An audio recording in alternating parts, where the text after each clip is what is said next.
When a 70% landslide victory in the East Village transforms into a multi-party lawsuit against the very equity agenda they voted for. Well, as the White House highlights the progress it has made in lowering taxes for Americans, Democrats in New York are ready to hike them. New York Governor Kathy Hochul is proposing a pied-à-terre tax on second homes in New York City that are worth more than $5 million. The plan has the full support of New York City Mayor Zohran Mamdani.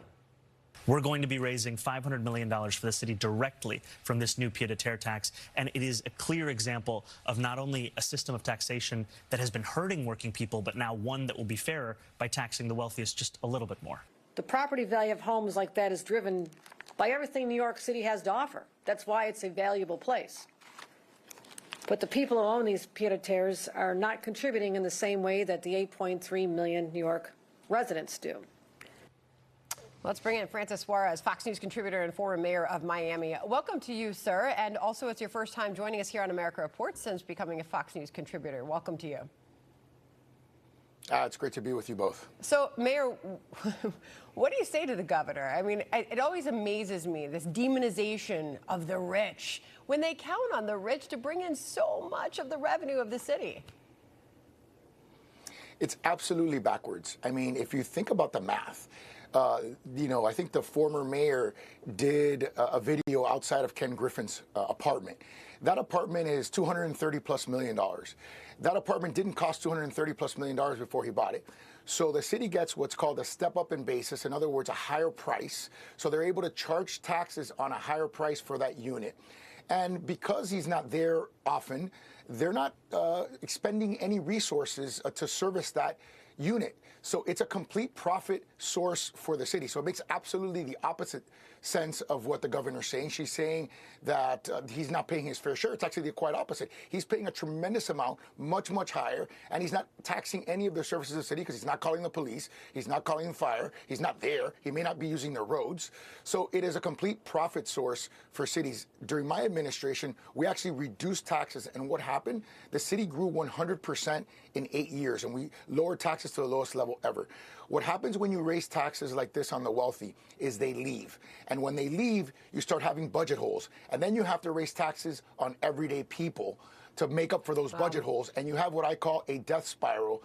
Let me tell you, the supremacy of New York is not guaranteed. And if you have bad tax policy and bad public policy, bad safety, I promise you, New York will not be on top forever. Well, Mayor Mamdani is not getting that message because here he is in an ex post yesterday explaining exactly what he intends to do. Listen. You aren't just looking at a neighborhood disagreement. You are witnessing a systemic NIMBY default, where the social equity portfolio has officially crashed into the reality of property value impairment. It is a classic case of policy-driven insolvency, where the voter shareholders of Election District 45, the same people who handed Zohran Mamdani a crushing 40-point victory over Andrew Cuomo, are now filing for emergency relief to block the material realization of the mayor's homeless shelter strategy.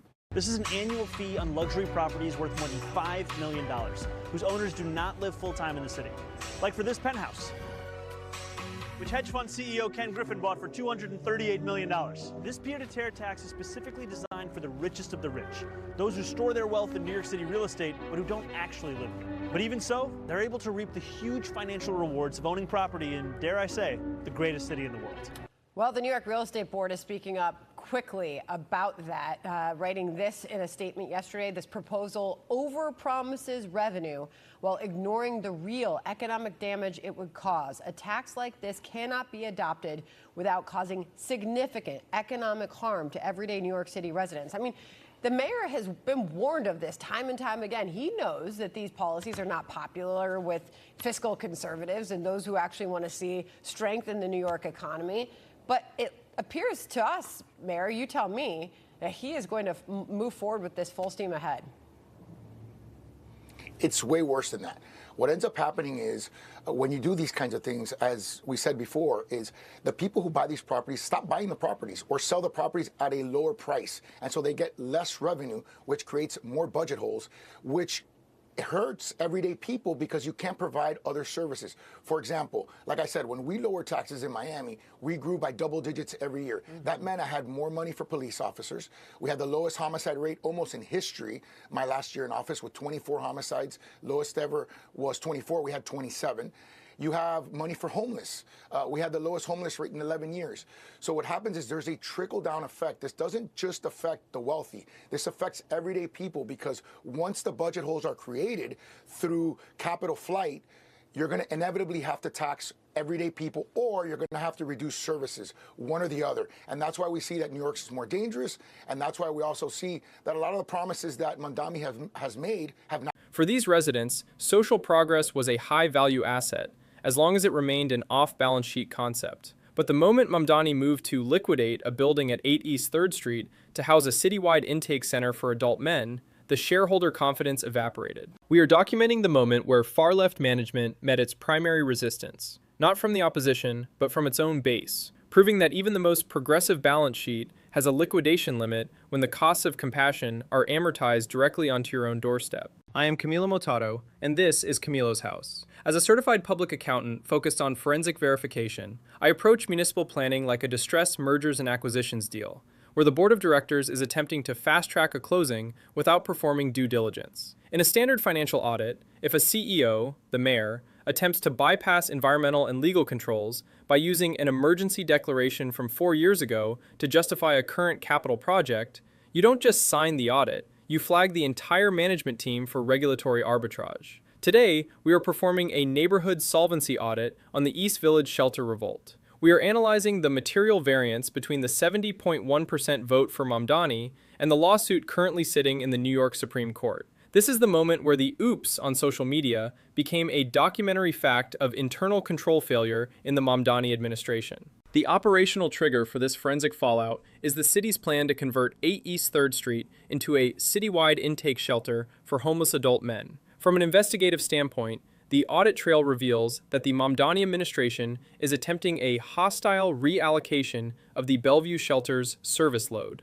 The mayor's office disclosed that the Bellevue site has deteriorated to the point of total impairment, requiring the immediate liquidation of its 250 residents. To re-index these individuals into the East Village, the Department of Homeless Services, DHS, has fast-tracked the opening of new sites, including a family shelter at 333 Bowery. As a CPA, I track the procedural compliance. The lawsuit filed by the Village Organization for the Integrity of Community Engagement certifies that the city hastily made this decision without following the legal requirements that must precede such a consequential transfer of assets. This regulatory shortcut is a material weakness in the city's internal controls. The complaint notes that Mamdani is relying on an emergency declaration from 2022, a sovereign power originally issued to handle the influx of asylum seekers, to circumvent the environmental and legal safeguards of 2026. In auditing terms, this is scope creep. You cannot use a contingent liability power from 4 years ago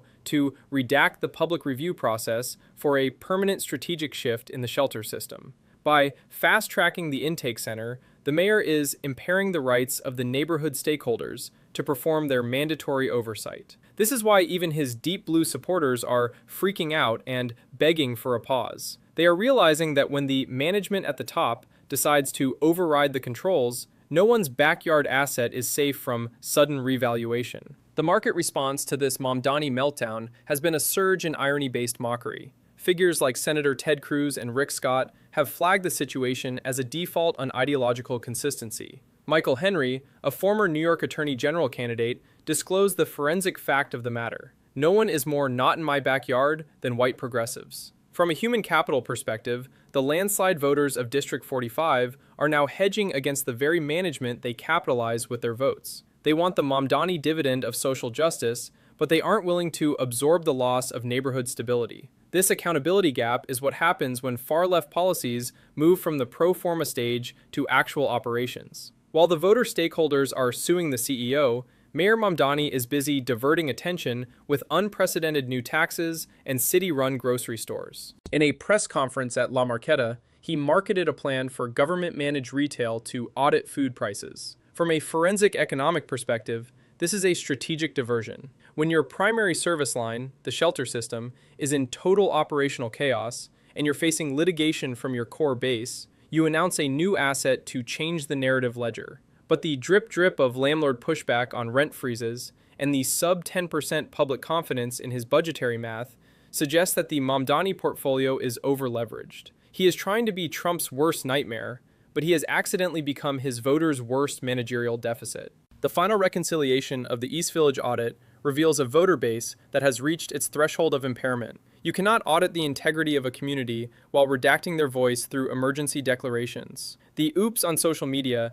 is the visual confirmation that the progressive brand in New York is technically insolvent when it comes to local implementation. The New York Supreme Court is now the closing auditor that will determine if the city's fast-track project is a valid transaction or a legal default. If the emergency relay from 2022 is liquidated by the court, Mamdani's shelter infrastructure will crumble, leaving 250 individuals in a state of functional homelessness and the mayor's credibility in permanent receivership.